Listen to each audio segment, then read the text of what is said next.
Red Lano, Red Latinoamericana de Neurooncología. Mi nombre es Camilo Fadul, soy neurooncólogo, trabajo en Dartmouth-Hitchcock Medical Center en el estado de New Hampshire, en los Estados Unidos. Cuando el senador Ted Kennedy tuvo una convulsión y luego fue diagnosticado con un glioblastoma, la enfermedad estuvo en las primeras páginas de los periódicos en los Estados Unidos. Y uno de los artículos que más llamó la atención fue este artículo que sugería que la mejor esperanza para él sobrevivir la enfermedad era si participaba en un estudio clínico usando una vacuna. Y esto es la reflexión de una resurgencia que ha habido en el manejo de inmunoterapia para el manejo de cáncer. Y esto fue validado con la primera aprobación de una vacuna para cáncer en el año 2010, con Provenge para el carcinoma de próstata, y luego con la aprobación de ipilimumab para el manejo de melanoma. Y recientemente en ASCO vimos resultados con anti-PD-1 que fueron bastante promisorios.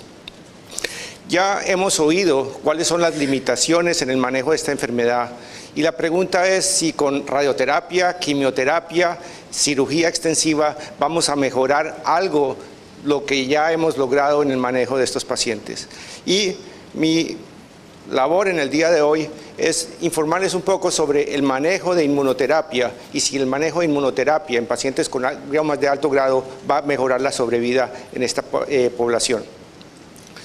Hay tres objetivos en el día de hoy. Primero voy a hablarles un poquito sobre la justificación o si hay justificación para utilizar inmunoterapia en los pacientes con gliomas de alto grado. Segundo, voy a describir dos de los enfoques o de las plataformas más utilizadas específicamente con vacunación. Y tercero, voy a dar algunas especulaciones sobre el manejo en el futuro con combinación de diferentes tipos de inmunoterapia que podría proveer de un mejor resultados en esta población.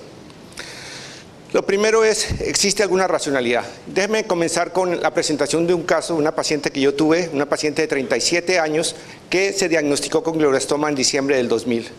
6 meses más tarde fue remitida a nuestra institución por la pregunta de una recurrencia del tumor, esta fue la resonancia, y cuando la paciente se operó se encontró que era un absceso. El absceso se drenó, se trató con antibióticos y después la paciente participó en un estudio de temozolomida, uno de los primeros estudios en temozolomida, y continuamos siguiéndola a través de los años.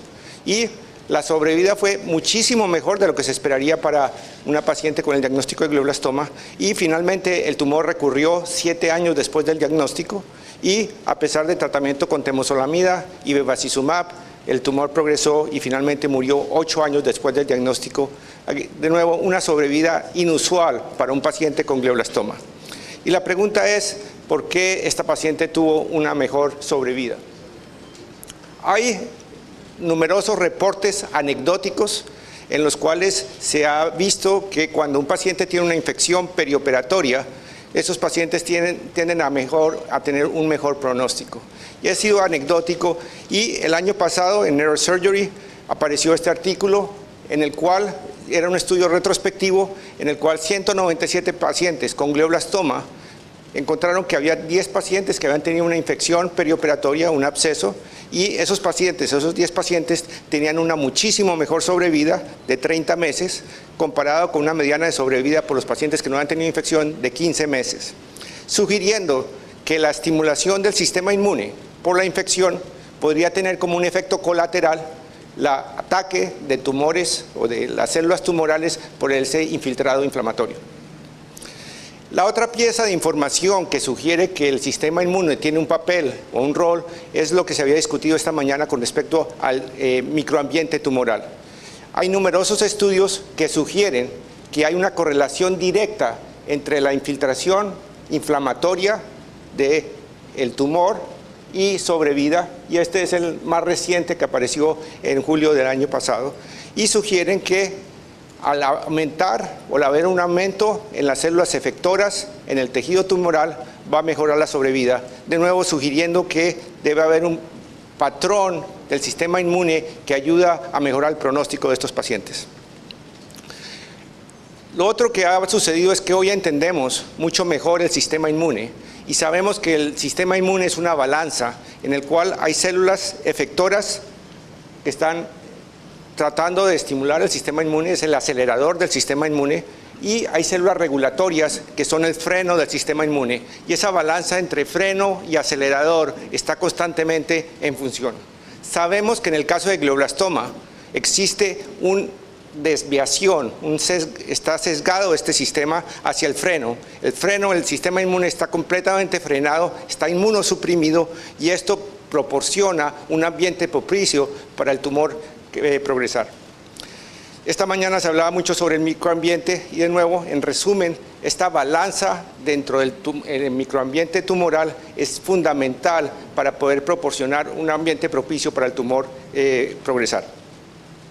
La segunda tiene que ver con cuáles son las plataformas o enfoques, y me voy a enfocar solamente en el uso de vacunas. No me voy a enfocar en nada más, sino en vacunas. Hay otros múltiples aspectos de inmunoterapia. Las vacunas en general se describen en aplicar un antígeno. Ese antígeno es tomado por células dendríticas. Esas células dendríticas, que son las células profesionales presentadoras de antígeno, van al ganglio linfático. En el ganglio linfático presentan a las células efectoras, a las células T. Esas células T, una vez reconocen el antígeno, se vuelven activadas. Al estar activadas, tienen un objetivo principal, y ese objetivo principal es reconocer la célula tumoral. Tienen la llave para poder cruzar la barrera hematoencefálica, y una vez ven el antígeno en el tumor, destruyen el tumor y por lo tanto proporcionan una mejor, se espera que proporcionen una mejor sobrevida y un mejor outcome en estos pacientes. Me voy a referir específicamente a dos plataformas o a dos enfoques terapéuticos. El primero es tomar células dendríticas, preparar células dendríticas ex vivo, darles antígeno, y una vez cargadas con antígeno, administrarlas de nuevo al paciente. Y el segundo enfoque es usando solo antígenos asociados a tumor. Déjenme empezar con el antígenos asociados a tumor. El enfoque más desarrollado hasta el momento ha sido utilizando una vacuna que reconoce el factor de crecimiento epidermoide de la mutación B3. Y esa mutación es una mutación extracelular, como se ve aquí. Y el grupo de Duke desarrolló un polipéptido que tiene similar al epitope de la mutación, y la combinaron con un inmunoestimulador KLH, y esta fue la vacuna que se ha utilizado. En la reunión de la Sociedad de Neurooncología el año pasado, y John Sampson en el Journal of Clinical Oncology el año pasado, también publicaron resultados iniciales de los estudios de fase 2 con este enfoque terapéutico. Básicamente, los pacientes reciben el mismo esquema que conocemos muy bien de radiación y quimioterapia, y después tienen una inducción con la vacuna, después continúan con temozolomida, y en el día 21 de cada ciclo reciben la vacunación intradérmica. Como Jim estaba describiendo, la mayoría de estudios fase 2 hay que tomarlos con cierto escepticismo, en el sentido de que la mayoría de controles históricos que se utilizan en estos casos usualmente son una población que es sesgada, y los pacientes que participan en los estudios clínicos usualmente son seleccionados. Sin embargo, sugerían que había un aumento en la mejoría de la sobrevida a 24 meses en comparación con los controles históricos, y en general estos pacientes se consideran que tienen un peor pronóstico. Interesante, se encontró que en los pacientes que no tenían metilación del MGMT también había una mejoría en la sobrevida, sugiriendo que esta podría ser una alternativa para el tratamiento de pacientes que no responden tan bien a temozolomida por la falta de metilación del MGMT. Importante también es que cuando los tumores recurrieron y se tomaban muestras histológicas del tumor, en el 80% de los casos que recurrieron se encontró que había pérdida de la mutación. O sea, había una selección a la terapia en la cual se desarrollaba una resistencia, y estos tumores progresaban porque había una pérdida de la mutación. También se encontró que había una respuesta a anticuerpos que fue llamativo. O sea, uno especialmente piensa que hay una respuesta citotóxica, pero en este caso se encontró que había un aumento de anticuerpos contra la mutación y había una correlación directa entre la respuesta a la mutación y la sobrevida en estos pacientes con glioblastoma. Por lo tanto, todos estos estudios tienen limitaciones. Se requería que los pacientes tuvieran una resección completa quirúrgicamente y encontramos que había una selección en la cual había algunos de los tumores escapaban porque había pérdida del antígeno en la expresión de estos tumores.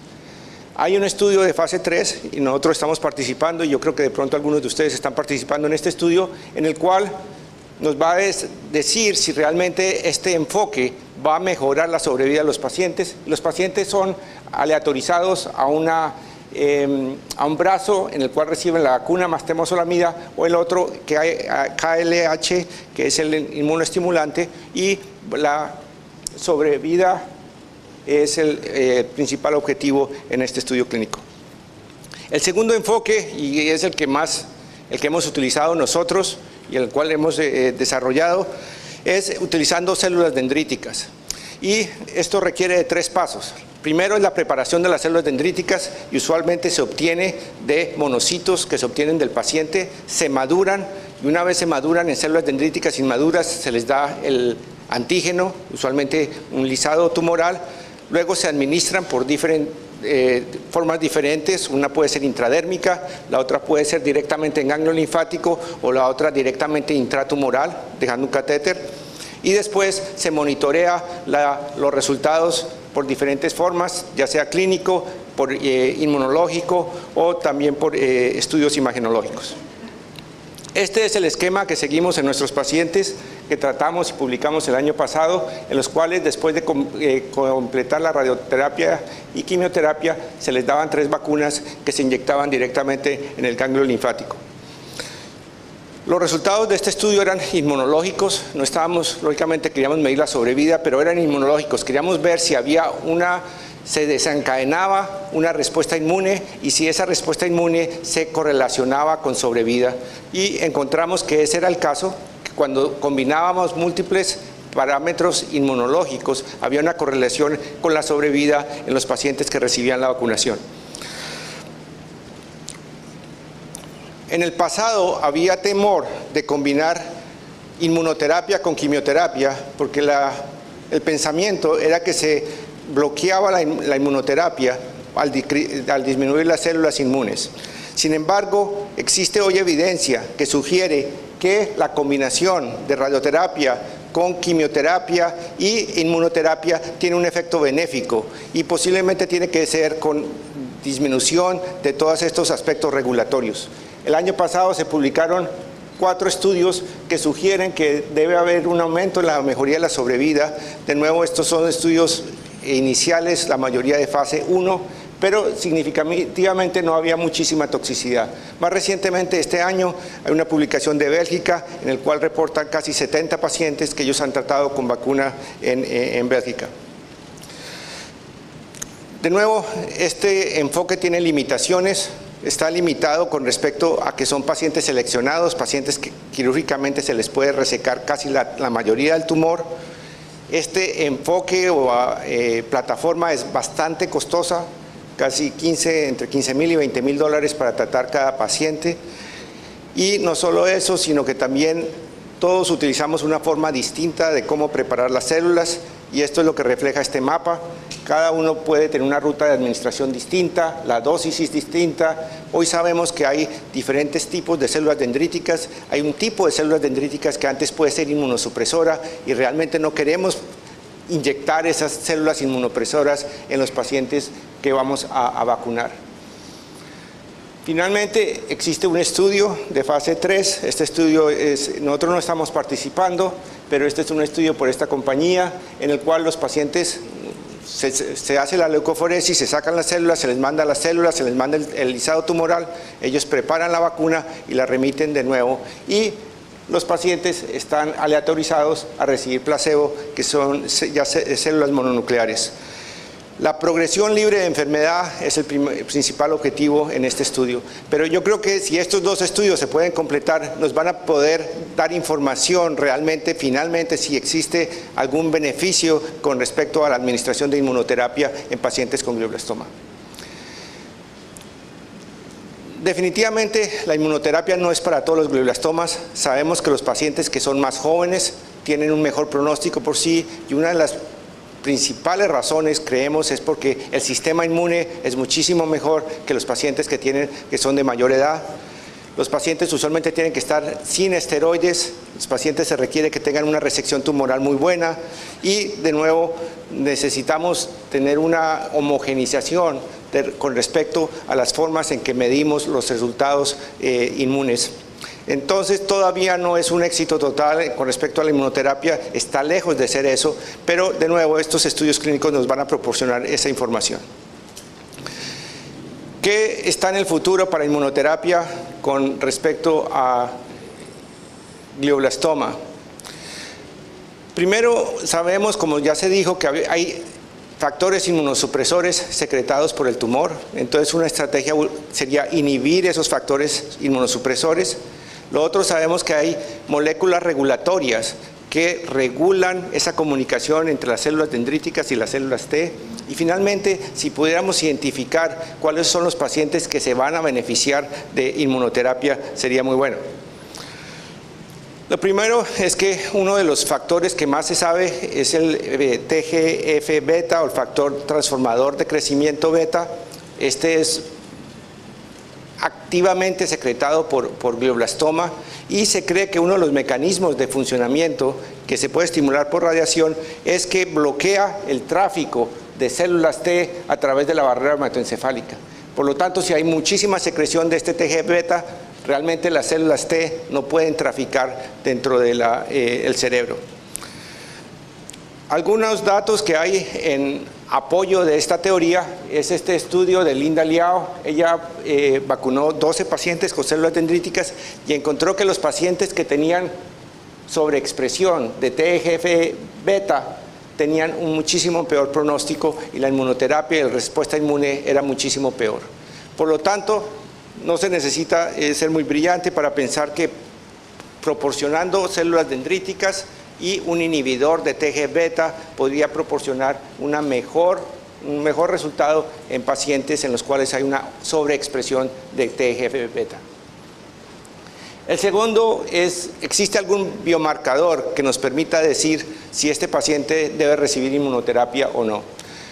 De nuevo, del grupo de Linda Liao en Los Ángeles, ella, 14 pacientes que se vacunaron, vio el perfil genómico de los glioblastomas y encontró que los que tenían un perfil proneural, que eran 5 pacientes comparados con controles históricos, no había una mejoría en la sobrevida, pero los que tenían un perfil mesenquimal, que usualmente son de peor pronóstico, tenían una mejoría significativa en la sobrevida, sugiriendo que de pronto tumores que tienen un patrón mesenquimal pueden ser mejores candidatos para el uso de inmunoterapia.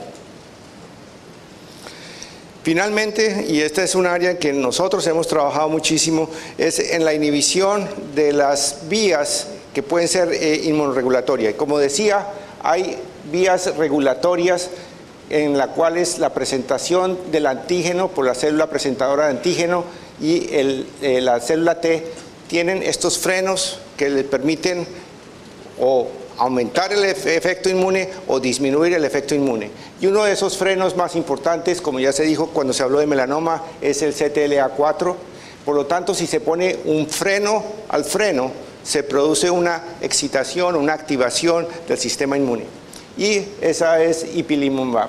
Entonces, el RTOG tiene este estudio que va a comenzar más tarde este año, en el cual los pacientes se van a aleatorizar a placebo o a ipilimumab combinado con radioterapia y temozolomab. Y de nuevo, este estudio nos va a proporcionar información sobre la utilización de estas drogas. Finalmente, el futuro puede que sea inmunoterapia personalizada de acuerdo a las características del paciente y de acuerdo a las características del tumor, y puede que no todos los pacientes puedan ser candidatos a vacuna, pero que sí podamos identificar aquellos que van a ser candidatos y que con combinación con algunos ayudantes inmunomodulatorios van a tener unos mejores resultados. Entonces, en conclusión, en el futuro pensamos que de pronto una inmunoterapia personalizada va a proporcionar de pronto ese paso siguiente a la mejoría que hemos obtenido con radioterapia y temozolomida. Y en conclusión, podemos decir que existe alguna evidencia que sugiere que la inmunoterapia en pacientes con glioblastoma puede ser efectiva. Tenemos por lo menos 2 estudios de fase 3 utilizando vacunación que nos van a decir si realmente este esfuerzo y estrategia hace sentido en pacientes con glioblastoma. Y finalmente hay estudios de combinación con inmunoterapia, con vacunación y otras estrategias que nos van a permitir mejorar el pronóstico de estos pacientes. Muchas gracias.